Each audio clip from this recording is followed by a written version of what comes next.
Hello students, welcome to the EPG Pathshala. My name is Dr. Rajeshwari Sinha and in today's lecture we are going to learn about proteins. We will do an in-depth study of protein classification, chemical structure and functions. Let us see what objectives we are going to address in this lecture.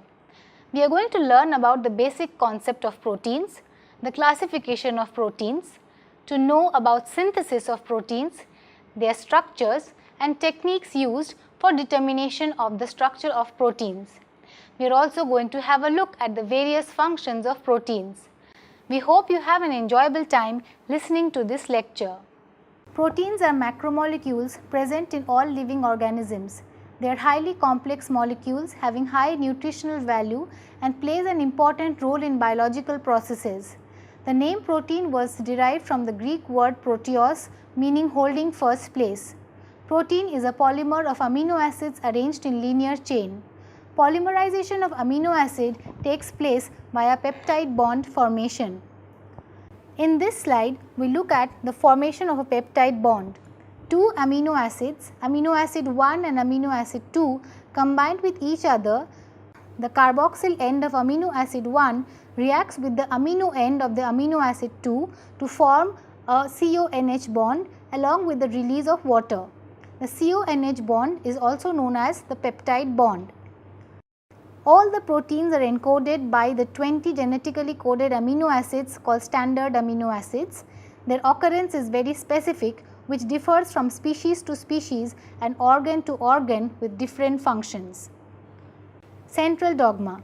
Francis Crick in 1958 proposed the term central dogma, according to which in living beings information is travelled from DNA to RNA and then from RNA to proteins. The figure below shows the graphical representation of the central dogma. Classification of proteins. Proteins are of basically two broad types.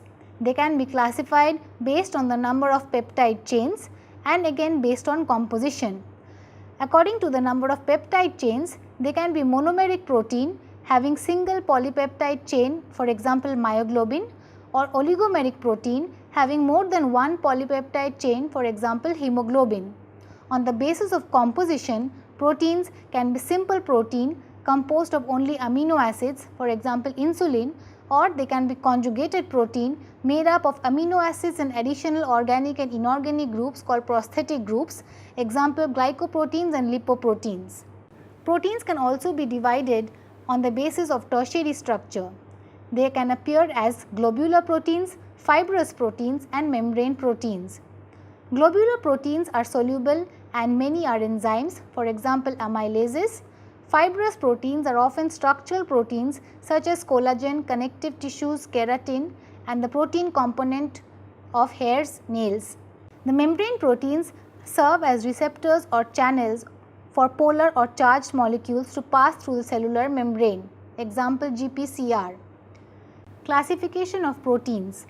Classification can also be done on the basis of tertiary structure, complexity and number of subunits. Based on their tertiary structure, protein can be divided into globular proteins, fibrous proteins and membrane proteins. Globular proteins are soluble ones, for example enzymes. Fibrous proteins are the structural proteins and insoluble in nature, for example collagen and elastin in connective tissues, etc. Membrane proteins are generally membrane bound or transmembrane proteins which serve as receptors on cell surfaces during signal transaction or act as a channel to transport charged substances across the membrane. This shows the classification of proteins based on tertiary structure which we just discussed. We are learning about proteins today. We hope you are finding this lecture useful. So far we have understood about peptide bonds, the central dogma and classification of proteins. Now let us move forward. In the next section, we are going to see the biosynthesis and chemical synthesis of proteins and the various steps involved. We will look at the various levels of protein structure, the primary, secondary, tertiary and quaternary levels of structure, and also look at the techniques for determination of protein structure. Biosynthesis of proteins. Proteins are synthesized from the information present on the gene. It has its own specific amino acid sequence which is encoded by the nucleotides of the gene encoding the protein. The amino acids of the protein sequence are coded by specific genetic code, which is a set of 3 nucleotides known as codon. For example, AUG codes for methionine. The genetic information in DNA is coded by only 4 nucleotides, and therefore total number of possible combination of codons are 64. Therefore, there is some redundancy in codons for the amino acids, due to which some amino acids have more than one code. The genetic code of amino acid is shown in this figure. Steps involved in protein synthesis. First, DNA is transcribed into mRNA with the help of enzyme RNA polymerase. This process is known as transcription. Then, the processing of pre-mRNA takes place through the post-transcriptional modification, resulting in the formation of mature mRNA. Processed mRNA, also known as primary transcript, which is finally used by ribosome as a template to synthesize proteins. The process is known as translation. In prokaryotic protein synthesis, transcription and translation, both the process take place simultaneously. In eukaryotes, transcription takes place in the nucleus of the cell, and the resulting mRNA gets translocated across the nuclear membrane, and the protein synthesis translation process takes place in the cytoplasm. Ribosomes bind with the mRNA and start reading the template with the help of anticodon located on the transfer RNA tRNA molecule. The enzyme amino acid tRNA synthetase help the tRNA by charging it with the correct anticodon. Protein synthesis always takes place from N-terminal to C-terminal. Chemical synthesis of proteins. Protein synthesis can also be done chemically by peptide synthesis methods. These methods depend upon organic synthesis methods like chemical ligation to synthesize proteins into high yield. By this method, some non-natural amino acids can also be incorporated into proteins by chemical synthesis. Through this method, we can design the fluorescent probes to attach with the protein and help in its localization, which is very useful in laboratory experiments. Drawbacks of the chemical synthesis method. It is inefficient for the synthesis of polypeptides having more than 300 amino acids. The protein structure may not get properly folded into its tertiary structure. The direction of synthesis is opposite to that of biological synthesis, that is from C terminus to N terminus. Structure of proteins. Protein structure plays an important role in its functions. Protein specificity in function is due to its unique tertiary structure known as the protein's native conformation. Proteins have 4 levels of structures: primary structure, secondary structure, tertiary structure and quaternary structure. Primary structure. Primary structure of the protein is its amino acid sequence joined together in a chain with the help of peptide bonds. Secondary structure. When the amino acid chain folds into its repeating local conformation, which is stabilized by hydrogen bonds, it is called the secondary structure. Examples are beta sheet, alpha helix, turns, etc. Tertiary structure. The 3-dimensional structure of the protein is called the tertiary structure. It is the spatial arrangement of the secondary structure with each other stabilized by hydrophobic interactions, salt bridges, disulfide bonds, hydrogen bonds, and through some post-translational modifications also. It controls the functions of the proteins. Quaternary structure. There are some proteins which are made up of more than one polypeptide chain called oligomeric proteins. The structure formed by these polypeptide chains, subunits of proteins, are called quaternary structures. The figure below gives all 4 levels of protein structures. Techniques used for structure determination of proteins. By finding the structure of protein, we can find out the structural functional relationship of any protein. To determine the structure of a protein or a protein complex, many techniques can be used. These include X-ray crystallography, NMR spectroscopy, circular dichroism, trio-electron microscopy, and dual polarization interferometry. Commonly used method is NMR spectroscopy and X-ray crystallography. These techniques provide information about the spatial arrangement of atoms in the proteins. Another method for structural determination of protein is dual polarization interferometry. It is a quantitative analytical method which determines changes in protein conformation due to any stimulus. Circular dichroism is the technique by which we find out the internal secondary structure, beta sheet and alpha helical composition present into the protein. For very large protein complexes, cryo-electron microscopy is used to provide lower resolution structural details. In some cases, like in 2D crystals of membrane proteins for higher resolution, electron crystallography can also be used. Solved structures of proteins can be freely accessible in the Protein Data Bank (PDB) in the form of their Cartesian coordinates of each atom present into the proteins. In the next section, we are going to learn about the biological function of proteins, which have cellular and structural functions and also play a critical role as enzymes. We are going to briefly touch upon the concepts of post-translational modification, protein folding, protein denaturation and energy landscape model of proteins. Biological functions of proteins. Proteins perform most of the complex biological functions and constitute most of the structural component in living beings. All the biochemical reactions in the cells are performed by proteins called enzymes, also known as biological catalysts. Enzymes are very specific, either causes formation of chemical bonds or break these bonds, resulting in the completion of the reaction. Scaffold of our body, which holds cells and organelles with each other, is made up of proteins. Cellular functions. Proteins play an important role in signal transduction also. It can transfer signals from extracellular environment to inside the cells and helps in maintaining cellular processes.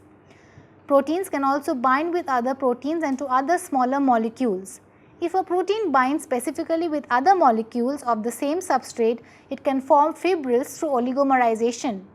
Proteins also play an important role in cell regulation pathways through protein-protein interaction, which regulates many enzymatic activities, specifically regulate the cell cycle progression. Proteins can also act as cell receptors by getting attached with the cell membrane, act as a signal molecule also, and participates in cell-cell interactions. Proteins as enzymes. The enzymes are also known as biological catalyst, which catalyzes many biological reactions. It is proteinaceous in nature and highly specific in its functions and substrates. Most of the metabolic reactions are carried out by enzymes. It involves extensively in DNA replication, repair and transcription processes. Enzyme increases the rate of reaction by 10 to the power 17 fold. These proteins provide rigidity and stiffness to biological proteins. They are fibrous in nature, example elastin and collagen in connective tissue, keratin in hairs, nails, etc. Certain globular proteins also have structural functions such as tubulin and actin in cytoskeleton and maintains the cell size and shape. Motor protein like kinesin and myosin also have structural function in our body which generate mechanical forces and are important for the motility of the cell. Post-translational modification. Post-translational modification are of two types, one in which cleavage of bond of peptide backbone takes place and another in which addition or removal of functional groups occur in the side chain of the constituent amino acids. For the cleavage of bond, proteases are involved which recognizes the specific peptide bond associated with a particular amino acid and cleaves it, hence modifying the protein molecule irreversibly. In the other case, side chain of particular amino acid in protein is chemically modified by enzymatic action or spontaneously. For example, oxidation, glycolization, phosphorylation, etc. Protein folding. This plays a very important role in proper functioning of the proteins. Protein folding of protein is needed for the regulation of the cellular machinery and to determine the organism type. The three-dimensional structure arises due to its particular amino acid sequences in the polypeptide chain get folded and generates a compact domain having a specific structure. Specifically folded structure acts as a molecule for larger complex of proteins or forms specific site for substrate binding. Why do proteins undergo folding? The native proteins are less stable in its physiological conditions. Forces like electrostatic interactions, hydrophobic effects, hydrogen bonds, etc. act as stabilizing factor and hence lead to protein folding. Effect of hydrophobic interaction tends the nonpolar side chains to minimize its interaction with water molecules and is the important determinant of protein structure. The aggregation of these nonpolar side chain is favored by increase in entropy of water molecules. Van der Waals forces act in the interior of the molecule which are relatively weak and act for a short time. The hydrogen bonding also plays an important role since protein folding occurs in a way so as to prevent hydrogen bond formation. It is due to the stabilizing energy of the hydrogen bond will be lost during folding and unfolding. The amino acid residues that are present in the interior of the protein molecule direct the protein folding. Protein folding decreases its free energy. Energy landscape model. The thermodynamic study of the protein stability can be explained by the energy landscape model. In this model, the protein's energy is considered to be a function of topological arrangement of its atoms. It is a spatial surface having a number of different energy values and coordinates which are separated by ridges and mountains. Every value of the surfaces represents the protein having specific conformation with an energy landscape for each conformation of the protein. Protein denaturation. Denaturation of protein means loss of protein structure due to unsuitable physiochemical conditions. Proteins have its optimum conditions and when kept in unfavorable conditions such as low or high pH, higher concentration of salts, high temperature and high pressure conditions, it loses its native structure and functions, which is also known as denaturation. After denaturation, proteins also do not have defined structure and form aggregates. We have now come to the end of this lecture. Thank you for being there with us. Let us summarize briefly what we have learnt today in this lecture. Protein is a polymer of amino acids arranged in a linear chain. Polymerization of amino acids takes place via the peptide bond formation. Proteins can be classified based on the number of peptide chains, based on composition and also based on their tertiary structure, complexity and number of subunits. The biosynthesis of proteins takes place by the process of translation. Protein synthesis can also be done chemically by peptide synthesis methods. The chemical synthesis methods, however, has some drawbacks. Proteins have 4 levels of structures, namely primary, secondary, tertiary and quaternary. Various techniques like X-ray crystallography, NMR spectroscopy, circular dichroism, cryo-electron microscopy, dual polarization interferometry can be used to determine the protein structure. Proteins have cellular and structural functions. They also perform biocatalytic functions in the form of enzymes. Post-translational modifications of proteins are of 2 major types. One in which the cleavage of bonds of peptide backbone takes place and the other one in which addition or removal of functional group occurs in the side chain of the constituent amino acids. Protein folding plays a very important role in proper functioning of the proteins. Proper folding of the protein is needed for the regulation of the cellular machinery. The 3-dimensional functionally active structure arises due to the particular amino acid sequences in the polypeptide chains when they get folded properly.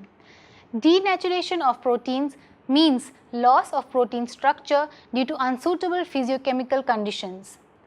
Thank you for watching this lecture on proteins.